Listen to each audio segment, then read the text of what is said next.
3 months after our wedding, my wife dropped a bombshell. She insisted she didn't want us to have a child because she already had a daughter. I reluctantly agreed. But then, on my stepdaughter's 19th birthday, she looked straight at me and delivered the fatal blow. You are not my real dad and can never replace him. The worst part? Everyone laughed, my wife included. She then sneered, if you have a problem with this, go and give birth, old man. I just smiled and kept my composure. What happened next was truly life-changing. I'll tell you everything. First, let me quickly say thank you for the continuous support. It honestly means the world to us. If these stories we share resonate with you, please hit that subscribe button. We'd love it if you left a comment letting us know which city you're watching from. We might even give you a shout-out in our next video. Today's special shout-out goes to Steve Anderson from Newcastle. We're so glad you're enjoying what we do. Now, let's get back to the heart of the story. I was 47 when Carla and I met. She had this quiet beauty about her, the kind that didn't scream for attention. She was confident, completely self-sufficient. She wasn't looking for a savior, but somehow, she made me feel like I was the man she chose anyway. I had spent most of my adult years pouring everything into building my architecture firm. By the time we crossed paths at a mutual friend's gallery opening, I had practically given up on the idea of ever having a family, marriage, fatherhood, all of it. Carla had a 17-year-old daughter from a previous relationship. For some guys, that might be a deterrent, but for me, it offered a strange sense of possibility. Maybe I could still have a family, without having to start from zero. She laid down the law early on, with a sincerity I respected. I don't want more children, she stated clearly. I already have my daughter. She is our whole world. Then she looked me dead in the eyes and said, if you truly love me, you'll love her, too. She will be your daughter, fully and truly. Nothing will ever change that. That promise spoke to something deep inside me, a fierce yearning I thought I'd buried forever. Our wedding was intimate and stylish, a small garden ceremony with just the closest friends and family. Her daughter, Jade, stood beside her, a beautiful sight in a pale lavender dress, holding the bouquet and beaming. I felt like I was being woven into the fabric of something much larger than myself. I wasn't just marrying Carla. I was finally stepping into a role I had previously surrendered. Jade even slipped up and called me dad, once during the honeymoon period. It was totally casual, an almost accidental slip, but I held on to that moment like it was sacred. My goal was simple, to be the reliable man who always showed up, making their lives stable and better. And I absolutely did. I covered Jade's private school tuition, helped her through the college application process, paid the down payment on Carla's new SUV, and completely integrated them into my life. Carla eventually quit working full-time, claiming she needed to be more available for Jade during her transition into adulthood. I never complained. I felt genuine pride that I could provide that kind of security for them. Yet, there were moments that made me pause, small things that felt fundamentally wrong if I allowed myself to think about them too long. Like how Jade consistently introduced me to her friends only as Carla's husband, never her stepdad, or how Carla would occasionally joke with her sisters about older men who get desperate to become daddies in their 40s. I'd force a laugh and play along, even when the jabs hurt, because it seemed easier than asking the uncomfortable questions. What would I even say? That I desperately wanted Jade to see me as a true father? That I pictured years of Sunday morning pancakes and meaningful graduation hugs? I felt like an outsider trying to earn my way into a story that had already concluded its first chapter. I told myself it was just an adjustment phase, that given enough time, we would settle into something genuine and strong. I trusted Carla entirely. I trusted her reassurances more than my own gut instinct, and that was a terrible mistake. We never seriously revisited the decision to not have kids after that first chat. I didn't push the issue. I didn't want to seem ungrateful for the life I had. I tried to be noble, convincing myself that it was a good compromise to give up a biological child for an existing family bond. But late at night, lying awake in the hallway's soft glow, I tortured myself wondering what it would have been like to hold a baby of my own. I imagined a son with my eyes or a daughter with my late mother's infectious laugh. I quietly mourned the version of myself I never got to become. But I buried that grief deep, under the weight of mortgage payments, family dinners, and architecture firm meetings. Every time Jade requested something, a new laptop, a vacation to New York, extra cash for art supplies, I immediately said yes. It wasn't about trying to buy her affection. It was my way of saying, I'm here. I chose you. I didn't think of myself as a martyr. I viewed myself as a man who had made a commitment and intended to honor it. That's how I was raised. Keep your word, especially the promises you make in those intimate, unspoken moments. I truly believed Carla when she promised Jade would be mine, too. I believed family transcended blood, that love was something you chose and worked to cultivate. But belief is a delicate thing when the other person doesn't feel the same. You can completely drain yourself pouring into someone else's world, and they might still only see you as a casual visitor. That harsh reality hadn't fully dawned on me yet. At that point, I was still clinging to the idea that love, much like a well-designed building, simply needed time and good structure to thrive. I had no concept of how close I was to the breaking point, or how quickly my entire world would crumble when that fault line finally gave way beneath me. The first few months following the wedding were filled with a kind of hope I hadn't felt in years. Waking up to the sound of footsteps in the hall, Jade getting cereal, Carla humming while making coffee. It felt like the idealized version of home you see in movies. I worked hard to integrate myself into the family's rhythm, hosting movie night every Friday, offering to drive Jade to school, even when she preferred to Uber, constantly researching colleges with strong art programs because she once mentioned sketching. I wasn't trying to force my way in, but I wanted to be a constant presence to prove I was reliable. Carla kept saying it would just take time, and I kept believing her. But time only works in your favor when both people are making an effort. I was consistent. I was patient. But Jade kept me at a distance, always polite, yet emotionally detached, like I was a guest lecturer at a school she didn't care about. I remember one particular Saturday. Jade had been accepted into a summer art program in Chicago, and I was ecstatic. I told her how incredibly proud I was and offered to fly out with her to help her get settled. She just stared at me blankly, like I'd spoken in a foreign language. "No offense," she said, "but my real dad already promised to take me." The air around us turned frigid so fast it gave me whiplash. I masked the pain with a quick nod, telling her that was wonderful and that I hoped they had a great time. Later that night, Carla easily dismissed it. She didn't mean anything by it, she assured me, pouring a glass of wine. She's still adjusting to all this. But how much longer was I expected to wait to be accepted? I wasn't jealous of her biological father. I wasn't trying to erase him. I simply wanted to belong. I wanted to matter. Carla's family did not help my case. Her sisters treated me like I was purely temporary. At every family gathering, they'd snicker about how new men always want to play daddy, and laugh like it was a private joke I was too clueless to understand.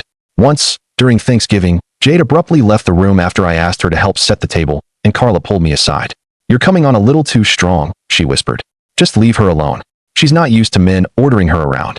I stood there holding a stack of ceramic plates, feeling like a complete stranger in my own house. It wasn't about power or control. It was about being a partner. I wasn't trying to control Jade. I was trying to participate in our life. I was trying to build something real with them. But every time I reached out, the stability beneath me seemed to vanish. There were occasional good days, thankfully. Little moments when Jade would chuckle at one of my terrible jokes or actually ask for help with a school assignment. Those small victories meant everything. I remember fixing her computer late one night. She sat on the couch in sweatpants, chewing on a pencil, asking me about the design process for one of my buildings. It wasn't a huge deal, but it felt like a turning point. I allowed myself to believe we were finally making progress, that she was starting to trust me. I told Carla about it later, grinning like an idiot. "See," I said, "it's getting better." She smiled back, but the happiness didn't reach her eyes. "Just don't get your hopes up too high," she advised, softly. That should have been a screaming warning sign, but I was so desperate for connection that I completely missed the caution in her voice. That spring, my brother Marcus came to visit. He's younger, a teacher with 2 kids, and incapable of keeping his thoughts to himself. We were grilling outside when he finally voiced what I had been avoiding. "Do you ever feel like you're just on the outside looking in?" he asked me, taking a sip of his beer. I shrugged, trying to sound indifferent. "You're doing so much for them," he continued. "I just hope they truly appreciate it. I hope they're not just using you."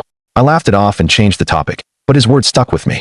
That night, I stared at the ceiling for hours, replaying every moment Jade had pulled away, every time Carla had defended the distance instead of trying to close it. I truly didn't want to believe that I was nothing more than a wallet and a warm body to them. I wanted to believe that love counted for something real. But love, I was quickly discovering, isn't always enough. By the time Jade's 19th birthday arrived, I thought we had reached some kind of equilibrium. I had spent nearly 2 years living in that house, staking out a quiet place for myself, paying for everything, from the groceries to the tuition, staying up late to help her with homework, even dealing with the plumbing when the sink got clogged.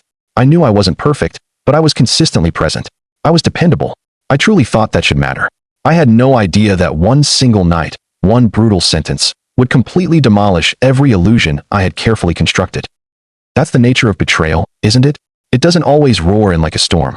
Sometimes, it shows up disguised as a celebration, surrounded by laughter and smiling faces who never recognize the dagger in their own words until it's already plunged into your back. Jade's 19th birthday party was visually stunning, the kind of event that looks perfect on social media. The lighting was flawless, the colors were coordinated, and the catering cost more than most people's monthly rent. Carla had spared no expense, and neither had I. I covered the entire tab, from the rental of the event hall to the custom cake, with Jade's name in elaborate gold lettering. I even commissioned a digital gallery of her artwork, framed beautifully and displayed like a genuine exhibit. I wanted her to feel celebrated. I wanted her to know I had been paying attention, appreciating her, and supporting her, even if she never once said thank you. I stayed near the entrance for most of the evening, forcing smiles at guests and making small talk with people I barely knew, watching Jade glide through the room like she was the queen of it all. And maybe, in that moment, she was. It was her party, her little world. I was just the guy holding the checkbook. The atmosphere shifted abruptly when she began opening her presents. Everyone gathered around her, phones recording, laughing. I remained in the back, hands jammed in my pockets, waiting for her to get to my gift. When she finally did, she tore the wrapping paper off with the enthusiasm of someone opening a utility bill. She held up the framed artwork, a collage of her sketches, carefully curated and matted, and said flatly, "Oh, cool." That was all. No eye contact. No acknowledgement. She simply tossed it aside like it was a cheap pair of socks. Then she reached for the next box, a sleek, expensive purse from her biological father, who hadn't even bothered to show up. Her entire face lit up. "Now this is a real gift," she squealed, holding it up for everyone to admire. That's when it happened. She turned toward me, her eyes glittering, a cruel smirk curling her lips, and said loudly enough for the whole room to hear, "You're not my real dad. You could never replace him." I honestly don't remember breathing. I remember the silence that followed, how it seemed to suspend everything for an agonizingly long second. Then came the laughter. First, her friends erupted, then Carla's sisters, and finally, Carla herself. My wife, the woman who had looked me in the eye years ago and sworn that Jade would be my daughter, too. She laughed like it was the funniest joke she'd ever heard, like I was the fool who didn't get the punchline. And then she leaned in, still chuckling, and whispered, "If you have a problem with this, go and give birth, old man." There it was, the knife, precise and deadly. I stood there, paralyzed, surrounded by a room full of people I had cooked for, paid for, and tirelessly shown up for, and yet I felt utterly invisible. I didn't react the way they expected. Instead, I smiled. Not a genuine, happy smile, but the tight one that clings to your last shred of dignity when your entire world is shattering. I nodded, mumbled something about needing the restroom, and calmly walked away from the crowd. In the solitude of the bathroom, I didn't break down. I didn't tremble. I simply looked in the mirror and saw a man who had stubbornly ignored every single warning sign, who had gambled his true dreams for a lie, and who had wasted years trying to earn affection that was never actually for sale. I washed my hands, straightened my collar, and returned to the party to finish the night. I posed for photos. I raised a toast with champagne. I even stood next to Carla and Jade when they insisted on a family picture. But deep down, I had already left. That night, Carla was still scrolling through her phone in bed, excitedly showing off photos and tagged posts. "It was a fantastic party," she chirped. "Even you managed to look decent in that picture with Jade." I lay there staring at the ceiling, my hand resting on my own chest, not touching hers. I didn't try to argue. I didn't try to explain. I simply said, "I'm glad she had fun." And in that silence, I made a choice, fueled not by rage or wounded pride, but by a deep need for self-preservation. I was finished being a ghost in my own life. I was done loving people who didn't know how to appreciate that love. I was done pretending. The next morning, I was calling my lawyer. I woke up before dawn the following day, before Carla, before the sun had even thought about rising. The air in the room felt different, sharper, thinner, like I had finally opened a window in a house that had been hermetically sealed for years. I stared at the ceiling for a long time, not because I was confused, but because I finally knew exactly what I had to do. I had spent months, years even, telling myself that true love meant boundless sacrifice, that loyalty required silence, and that if I just endured long enough, they would finally accept me. But lying there next to the woman who had laughed at my humiliation the night before, I realized something fundamental had changed. Not in her, but in me. It was final. So, I slipped out of bed, padded down the hall to my home office, and picked up the phone. My lawyer's number was saved. I didn't hesitate for a second. "I'm ready," I told him when he answered. "Start the divorce paperwork immediately." It's astonishing how quickly things move once you eliminate self-doubt. Within the hour, I had a meticulously detailed to-do list scribbled on a legal pad. Close all joint accounts, revoke access to my credit cards, begin property separation, and change the locks once I was out. I wasn't operating out of fury. I was methodical. Each step felt like reclaiming a small piece of my lost self.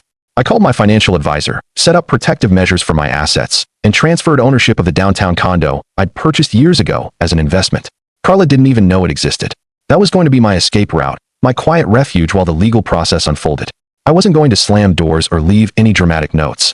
I just began packing things she wouldn't immediately notice were gone. My watch collection, critical documents, my passport, the framed photo of my parents from the study. Slowly, surely, I began to detach. Carla, predictably, didn't notice right away. She was still basking in her daughter's birthday glow, reposting tagged photos and responding to comments about how beautiful the party was and how youthful she looked for a mother with a grown daughter. When I walked through the living room with my briefcase, she barely glanced up. "I think Jade is planning to post a TikTok recap later," she informed me, grinning at her phone. That purse really made her day. Her dad finally got something right. I simply nodded and kept walking. That last sentence echoed in my mind all the way to the car. Her dad finally got something right. As if I hadn't been the one single-handedly supporting everything all this time. Over the course of the next week, I executed every financial and legal separation possible without giving away my hand too soon. I changed beneficiaries, restricted access to all joint accounts, and rerouted my essential mail to my downtown office. I spoke with my lawyer daily, finalizing every detail. There would be no spousal support, no shared property, no lingering connections. The house had always been purchased solely under my name, despite the elaborate stories Carla liked to tell at dinner parties. And Jade's college fund? That money had always been mine, derived from my firm's bonuses and profits. Cutting it off wasn't about revenge. It was about defining reality. If they didn't see me as family, then they certainly weren't going to profit from the illusion of one anymore. When I finally handed Carla the papers, she didn't cry. She laughed, a short, sharp sound that was more disbelief than amusement. "You're actually going through with this?" she challenged, holding the divorce papers like they were a bad joke. "You're destroying a marriage over a silly comment at a party?" I kept my voice low and steady. "No," I said. "I'm ending it because I ceased being treated like a person in this house a long time ago." Her eyes narrowed, and she started to pace. "This is just because you're bitter about Jade," she spat. "You always had a fantasy of being a dad, and now you're angry that your little plan didn't work out." I didn't reply. There was no point. I had already heard every variation of her deflection, her denial, her inability to ever actually see me. I left her standing there in the kitchen, red-faced and flipping through the pages of a life she mistakenly thought would always be hers. Jade discovered the news a few days later. She didn't call or text me. She posted a cryptic story on Instagram. Some people never were who they pretended to be.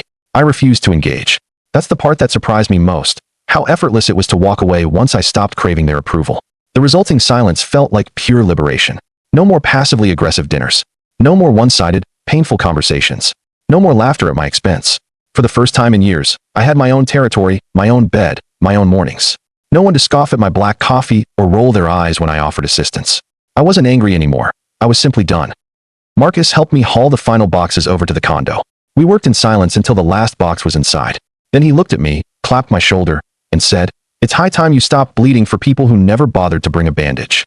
That phrase stayed with me because it was profoundly true. I had been quietly hemorrhaging for years, stitching myself together with forced hope and obligation, believing that eventually, my sacrifices would be enough. But you can never force people to value you. You can only value yourself enough to leave when they refuse to. The strangest thing about the aftermath is how profoundly quiet it is. There's no dramatic soundtrack, no applause, not even a satisfying sense of finality, just space. Immense, empty space. I moved into the condo without any fanfare. It was furnished sparsely, more functional and minimalist than cozy, but I preferred it that way. No personal photos on the walls, no scented candles or floral throw pillows, just clean lines and blank walls. That first night, I sat on the couch with a glass of scotch and waited for an emotion to surface. Sadness, regret, relief, anything. But there was nothing, just stillness. It felt like my heart had finally given up trying to beat for people who had never truly heard it in the first place. The phone call started 3 days later. The first was from Carla's sister, Shonda, who always appointed herself the family's official spokesperson. "You can't be serious," she declared, her voice sharp with fake concern. "You're really going to ruin that poor girl's life over some birthday nonsense?" I didn't say a word. I just hung up. The next call was from another sister, less hostile, more patronizing. "I think you're having a crisis, sweetheart. Midlife stuff. You really should talk to someone." I didn't bother telling her I was already seeing a therapist, meticulously dissecting every mistake and misguided hope with someone who actually listened. Their concern wasn't for me. It was for the comfortable life they saw dissolving. Because when I severed the marriage, I wasn't just walking away, I was taking the power source with me. Jade made her move next. She didn't call. She first posted a photo of the purse from her biological dad, captioning it, "Some fathers don't have to try so hard to be loved." Then came a series of cryptic stories about betrayal, about people finally revealing their true character. Her friends immediately jumped in, flooding her comments with heart emojis and declarations of loyalty. I watched it all unfold on my phone, like a terrible rerun of a show I had already quit watching. There was no rage left, only a profound clarity. These people had never actually seen me, not the real me. I had been a convenience, a resource, a reliable provider of money and stability, but never a father, never family. The digital smear campaign was loud, but it couldn't touch the new walls I had built. I had disconnected from their entire ecosystem, and it felt like inhaling pure, fresh air after years of breathing secondhand smoke. Carla finally emailed, not to apologize or ask about my well-being, but to politely demand that I reconsider reinstating Jade's college fund. "She is still your daughter," the message insisted. At least be man enough to support her future. That line hit me harder than I expected. Not because I felt guilt, but because it confirmed my deepest suspicion. I was only valuable when I was financially useful. When I paid the tuition, I was dad. When I stopped the money, I instantly became the villain. I never replied.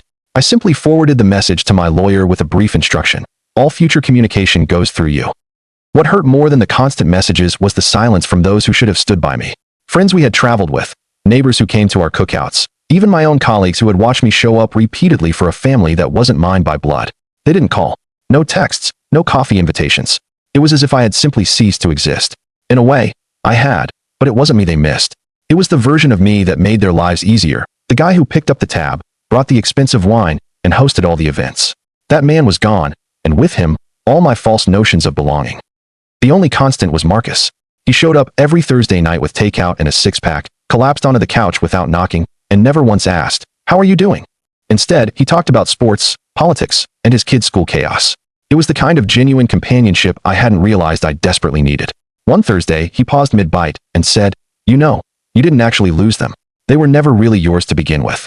I stared at my plate and nodded slowly. He was right. I hadn't lost a family. I had simply stopped living the lie that I was part of one. Therapy was also crucial. Gradually, it forced me to confront painful truths, not about them, but about myself. That I had actively ignored the glaring red flags.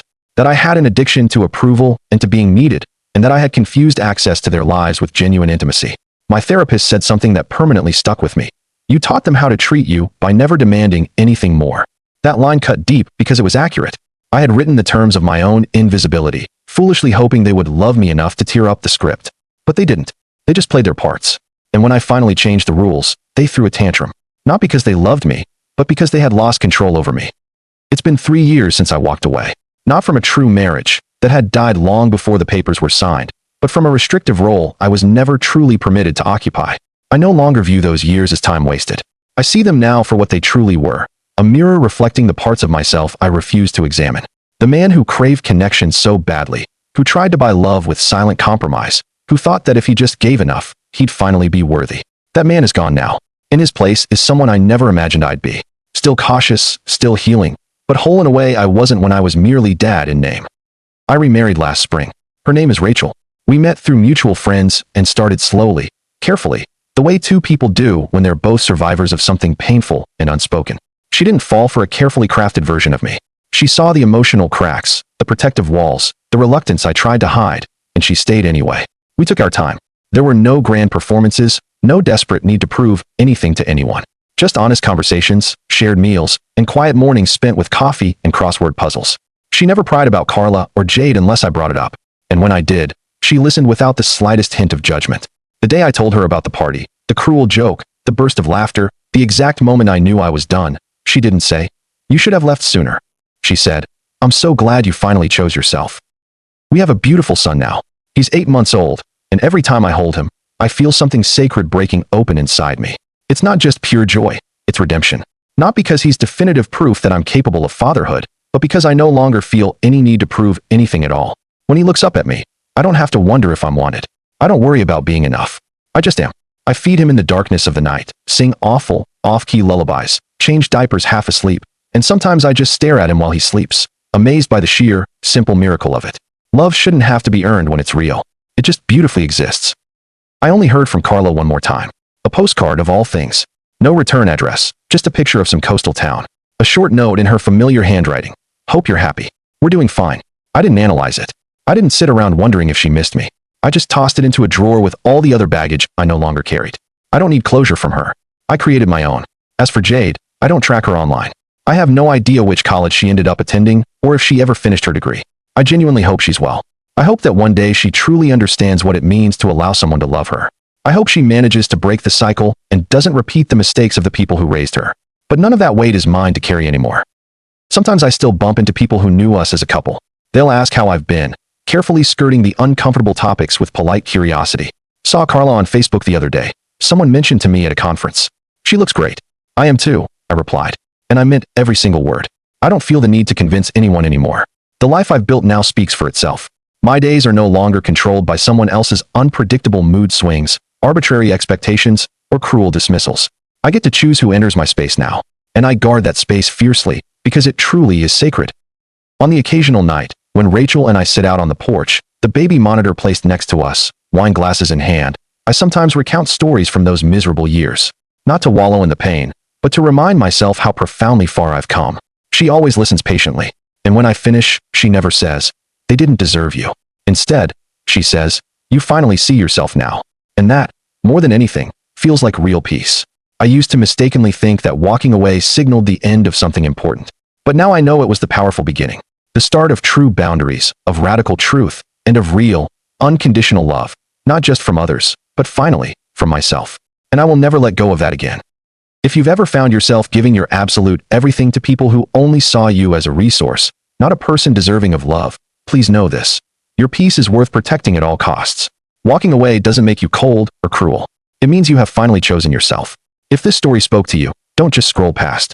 Like, share, and subscribe for more stories that explore the power of boundaries, true healing, and real-life redemption. And please, drop a comment below. Your voice might be exactly what someone else needs to hear today. What do you think was the single biggest mistake Opie made in his relationship? And why did he allow himself to be treated as a provider rather than a partner for so long?